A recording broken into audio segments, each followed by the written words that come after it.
Olá, tudo bem?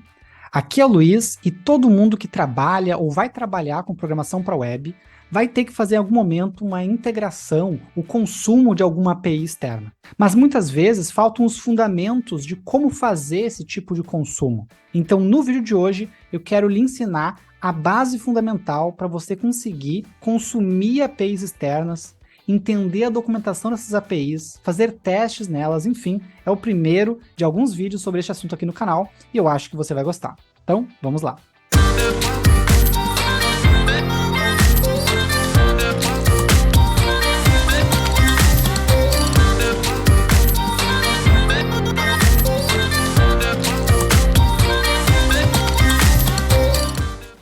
Coloquei no Google Binance API. Ah, mas Luiz, eu gosto de trabalhar eu quero trabalhar com a empresa XYZ. Bota lá, XYZ API no Google. Perfeito? Então podem adaptar o meu exemplo para o cenário de vocês. Tá? Então aqui eu caí, por exemplo, ó, numa documentação da API da Binance. Tá? Então tem aqui ó, como criar uma API, regra de transação por API, API perguntas frequentes. Não gostei muito desse aqui.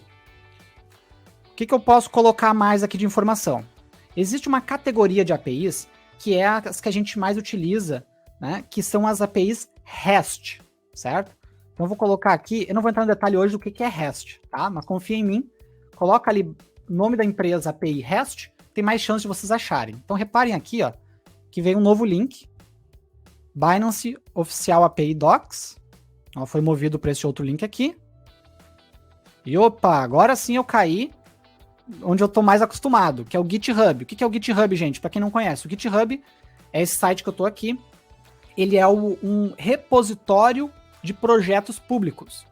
Então as empresas, quando elas querem compartilhar códigos, quando elas querem compartilhar programas, documentação de API, por exemplo, coisa do tipo, é bem comum isso estar aqui no GitHub. Tá? Então se eu cair no GitHub, tem uma chance de ser um bom lugar para eu começar os meus estudos.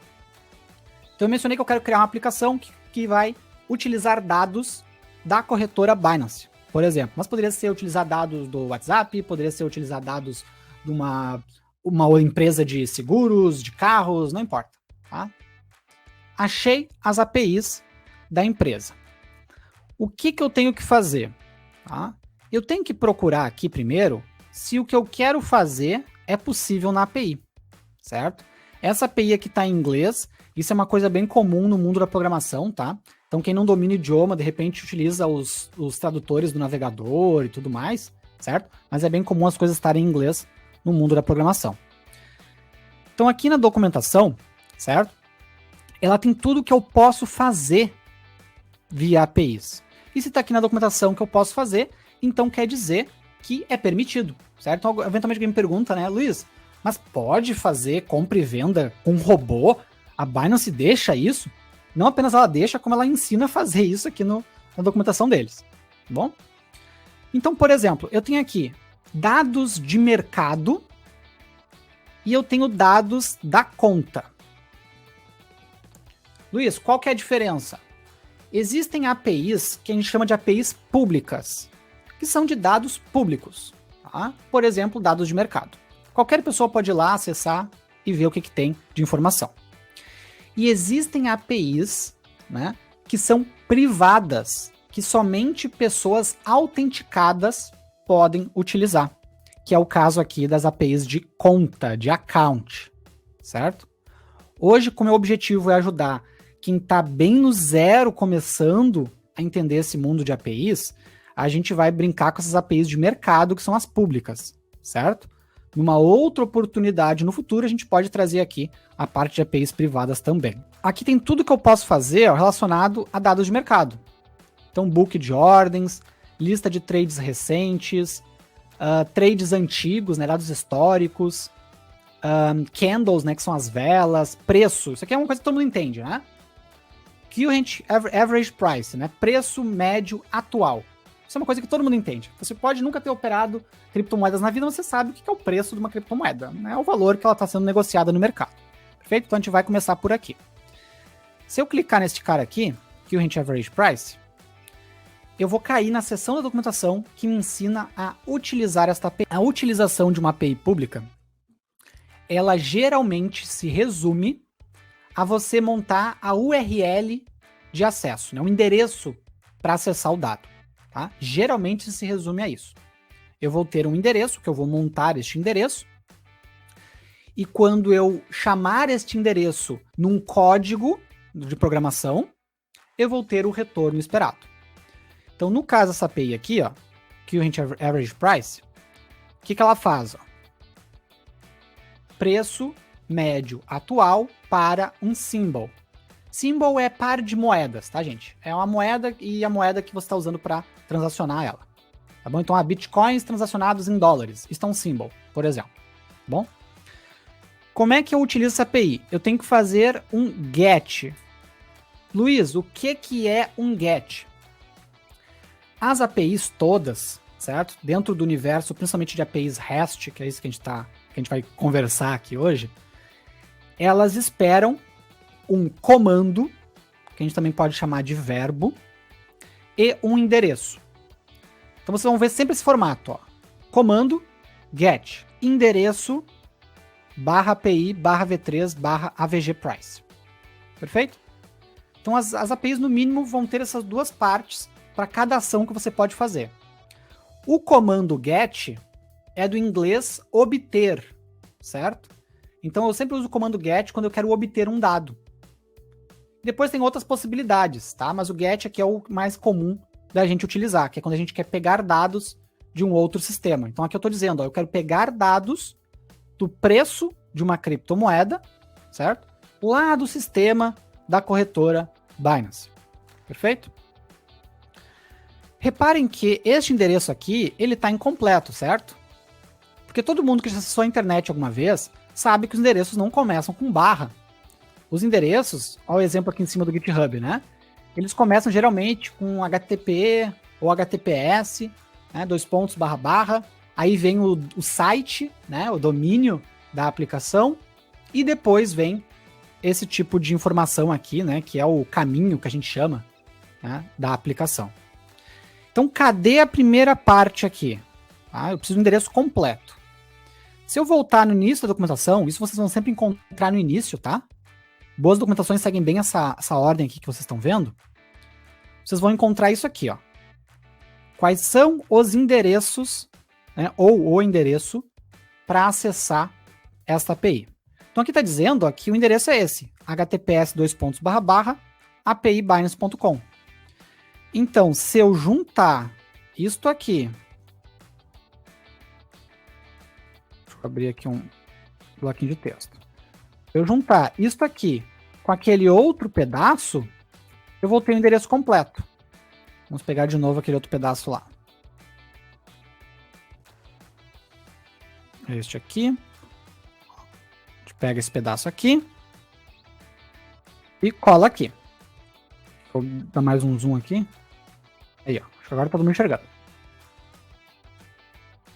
Então, este endereço aqui, se eu fizer um comando get nele, eu vou ter o preço médio. Mas, Luiz, o preço médio do quê? Do quê? Né? As APIs, é muito comum que elas tenham parâmetros. Aqui, ó, parâmetros. Que é como se fossem os filtros da API, certo? Então, se é uma API de preço médio, eu vou ter um parâmetro que é preço médio do que eu quero saber, certo? Qual é o symbol? Qual é o par de moedas que eu quero saber o preço médio? Se eu tivesse uma API, por exemplo, eu fiz um sistema lá que era para uma rede de escola de inglês. E eles tinham uma API que era parte de turmas em aberto, turmas em formação. Então, eu queria, por exemplo, saber se na minha cidade tinha turmas, perto da minha casa, tinha turmas de inglês avançado 1, por exemplo. Então, existe, na verdade, uma API nessa rede de escolas, certo? Que eu vou ter um endereço tipo /turmas, por exemplo, e eu passo como parâmetro qual é a minha cidade e ele vai me retornar se tem ou não tem turma em aberto para mim. Ah, Luiz, um outro exemplo, né? Uma API de um banco. Eu tive a oportunidade de trabalhar em bancos de 2017 até 2020, né? 2020 daí eu abri minha própria empresa e hoje eu trabalho por conta. Mas 2017 e 2020 tive a oportunidade de trabalhar em 2 bancos e uma fintech. E os bancos, eles têm muitas APIs para, por exemplo, pegar saldo, certo?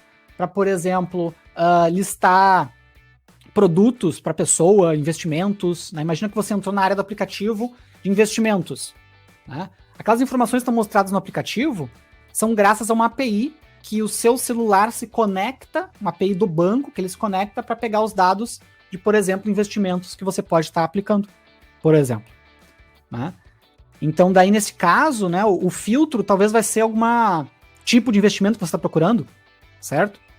Então, os parâmetros eles vão variar aí de API para API, mas geralmente vai ter algum tipo de parâmetro. Então, se eu passar um par de moedas para esta API aqui, eu vou ter como retorno o preço médio. Inclusive, as documentações, ó, elas me trazem exemplo de retorno. Então, esse aqui que ele vai me trazer, ó, o preço e um MINS aqui. Eu não recordo agora o que significa esse MINS aqui. Tá? Talvez seja o valor mínimo no período, alguma coisa assim, tem que dar uma olhada com mais calma. Tá? Mas o price aqui que nos interessa é o preço médio. Show? Então, beleza. Então, eu entendi que eu tenho que passar um parâmetro symbol, certo? Para minha API. Perfeito? Como é que eu passo este parâmetro symbol? Os parâmetros de API geralmente são passados também junto com o endereço, certo? Também são passados junto com o endereço.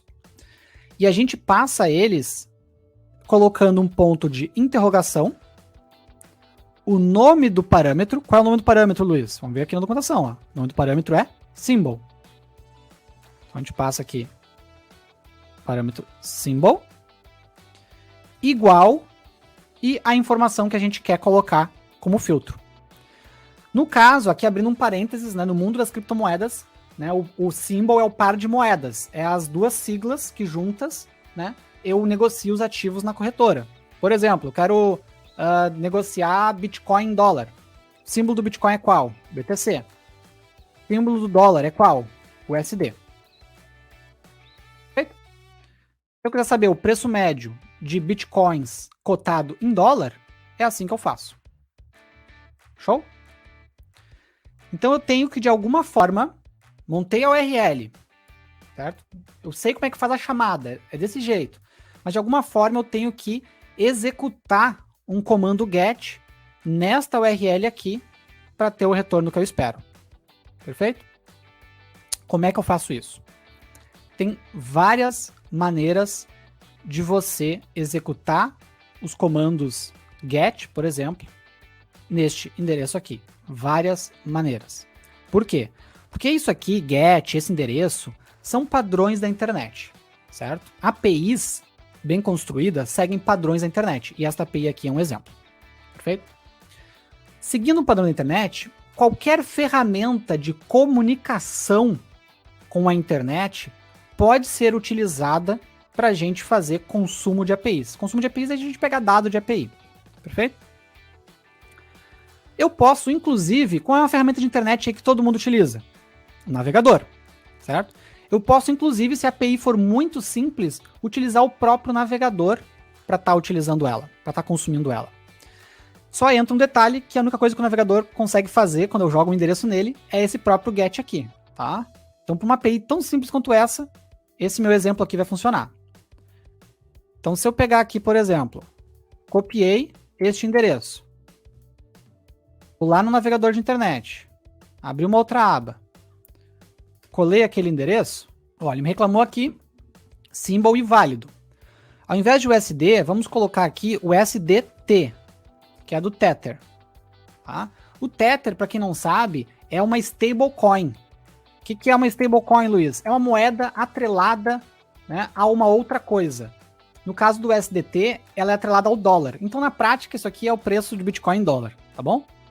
Então, eu botei aqui, ó, BTC, o SDT como símbolo. O que ele me trouxe aqui, ó?